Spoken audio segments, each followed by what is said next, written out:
Have you ever wondered if your biggest weakness is actually your greatest strength? See, most people try to outrun their fears and traumas, but Blue Lock's idea of returning to zero shows why embracing them changes everything. So in this video, I'm going to show you how 4 Blue Lock characters transform their struggles into strengths and how you can use the same mindset to turn your own setbacks into fuel for growth. To start, let's understand this pretty difficult truth. The very thing that once protected you might now be your invisible prison, quietly blocking your growth. Let's take a look at Bachira. As a kid, he was left out because he was too talented, too different, too eccentric, and no one really wanted to play with him. So in his mind, he invented a monster to be his football buddy. Now to him, this was more than just a childhood game of pretend or make-believe. It was his way of coping, a way to feel the loneliness that he felt. But here's the twist. That monster eventually became his crutch. Instead of playing for himself, he was playing to be accepted by others.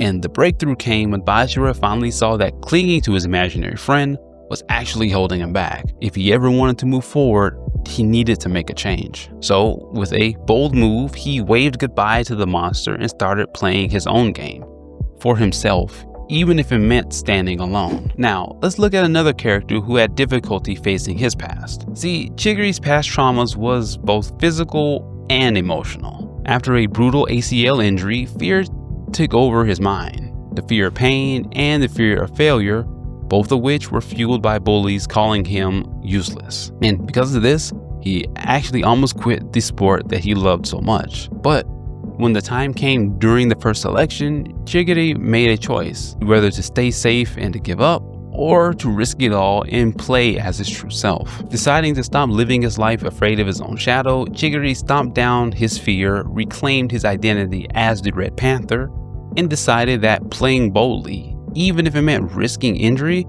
was who he really was. Both Chigiri and Bachira had to ditch their training wheels, the old coping strategies that once kept them safe, but now were just holding them back. So how do you break free from your own invisible training wheels? Well, first you need to spot the old habit. What's your monster or limitation? Is there some type of coping strategy that you're still using that's outlived its usefulness? Then second, you need to see the costs. How is it holding you back right now? What are you missing out on because you're still holding on to your past traumas and fears? And then third, you need to make the brave choice. Decide to let go even if it feels risky or uncomfortable. Growth always means we have to leave our comfort zones. And then fourth, you need to rediscover your real self. Underneath all of those old defenses, who are you really? Start showing up as that person, just like Bachira and Chigiri did. So now you tackle the ghosts of your past, but what happens when it's not the past that's holding you back, but the fear of what's coming next? To start, let's look at Kenyu Yukimiya. See, his world is literally going dark because he's got a serious eye condition that's actually stealing his vision. And for a pro footballer, that's honestly a nightmare. Most people would give up, but Yukimiya, he decides to face it head on. He doesn't deny his reality, but he refuses to let it define him. Instead, he treats his condition as a test, as a challenge that he needs to overcome. He goes all in, saying he's prepared to die with his ideal and will prove his existence on his own terms. And honestly, that's the key. By staring down the uncertainty, Yukimiya doesn't just cope, he evolves.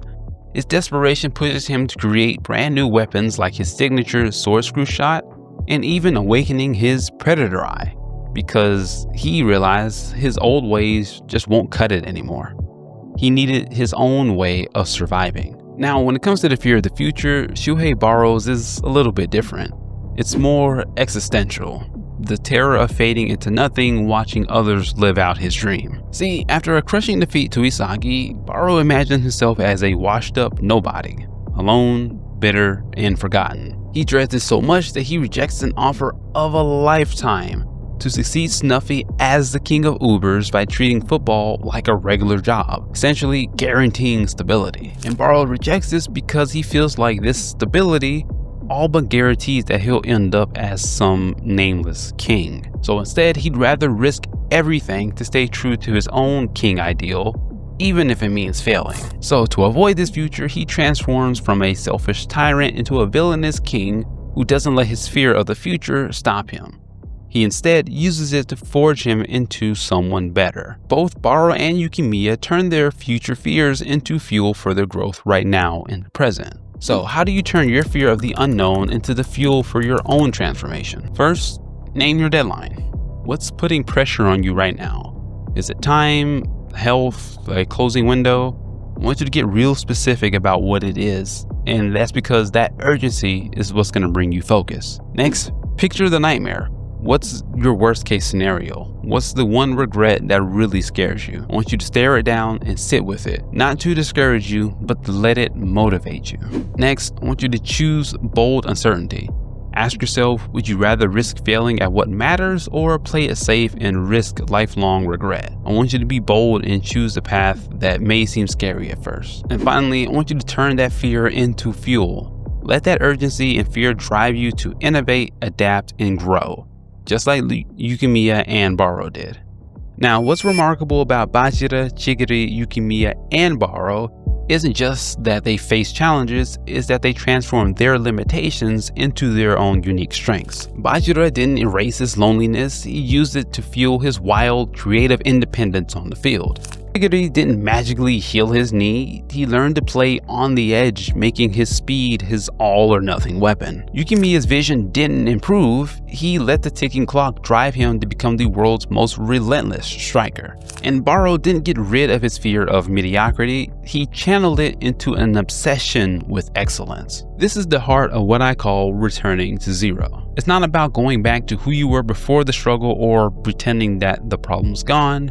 It's about stripping away all the defenses, excuses, and workarounds you've built around your weakness. It's kind of like peeling off layers of armor until you hit the raw truth underneath it all. Each of them realized, if I stay the way that I am now, then there's no chance of me completing my dream. For us, it's like turning our scars into our badges.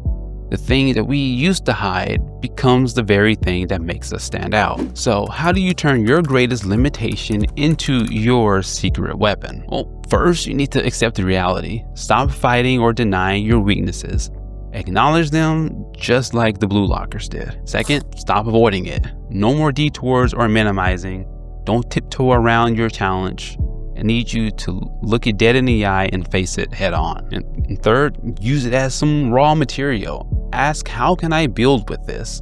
Let your struggle shape your unique approach. And finally, make it your edge. The thing you once saw as a weakness can become your superpower. The change you want is often hidden right behind what you're avoiding. Because here's the truth. When you stop running from your weakness and consciously work through it, you turn your shadow into your spotlight, and that's what sets you apart from everyone else still hiding from theirs. But here's the catch.